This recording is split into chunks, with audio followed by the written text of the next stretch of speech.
guys. Ihaw-ihawan guys. Nasunog na, toasted na. Kain tayo guys.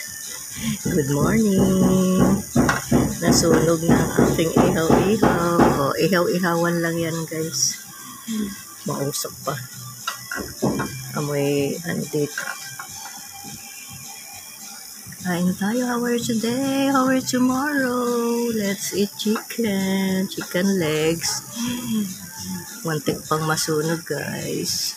Sarap to guys oh. Kain na. Saan na yung aking toyo mansi dito? Kain tayo. Thank you for watching. Kain na po. Salamat. Masarap yan guys. Ang sarap ng amoy. Amoy na amoy. Salamat.